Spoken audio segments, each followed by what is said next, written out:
And it says, after the death of Moses, the servant of the Lord said to Joshua, the son of Nun, Moses' assistant, Moses, my servant, is dead. Now therefore arise, go over this Jordan, you and all this people, into the land which I am giving to them, to the people of Israel.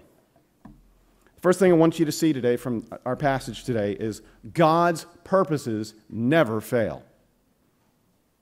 God's purposes never fail. God taught Joshua several things which underline some fundamental principles about establishing the kingdom of God. The first is this: Moses is dead, but the purposes of God are not. The work of God is not dependent on you, any person, or any collection of people. It wouldn't be difficult to imagine that amongst the people of God, there were some misgivings about the purposes and plan of God after their great leader, Moses, had died. They'd spent 40 years in the wilderness.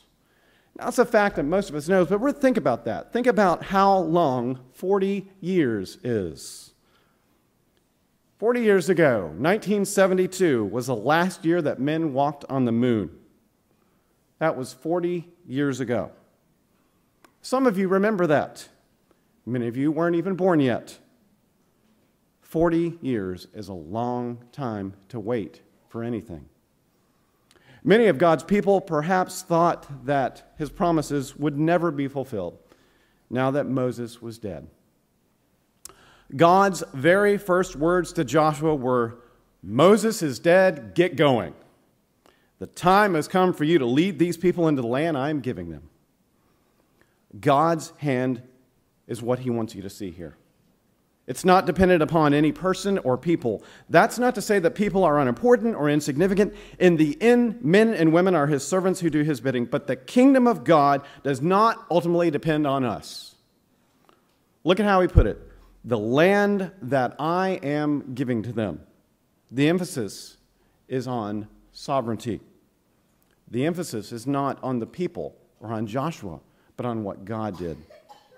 That's a tremendously significant statement. It meant that the final judgment of God has now been expended. You remember the story, of course. Joshua was one of the spies that went into the land of Canaan and brought back the report to Moses and the others. What did he say? He said, it's a land full of milk and honey. It's a pleasant place. It's a wonderful place. The majority came back and said, it's full of giants, and if we set foot in it, we're done for. Well, because of their refusal, God's judgment came upon them, and no one above the age of 20, apart from Joshua and Caleb, survived in order to enter the land of Canaan. Now you can remember that fact with the children's rhyme. Joshua, the son of Nun, and Caleb, the son of Jephunneh, were the only two that got all the way through to the land of milk and honey. Indeed, all the other Israelite adults were struck down with a plague. The first lesson that we see is one of sovereignty. This is God's work. This is the Lord's work, and he will accomplish it. Jesus said, I will build my church, and the gates of hell will not prevail against it. It's not dependent on any person or people, no matter how gifted or able. It's not dependent on leaders like Moses, and there were few greater than Moses. When the men appeared at Jesus' transfiguration, it was Moses and Elijah that would represent the entirety of the period of the Old Testament. There are few greater than Moses, but the kingdom of God is not dependent on him or any other mere human. Have you ever wondered what it was like for the early church in Asia Minor when the Apostle Paul died and the news of his death traveled from church to church?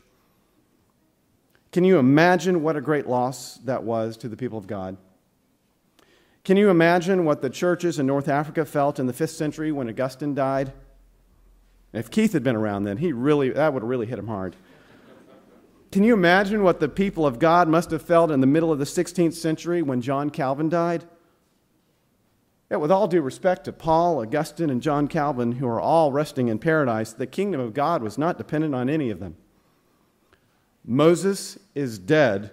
Now go in and possess the land. It's about God's purposes, and God's purposes never fail.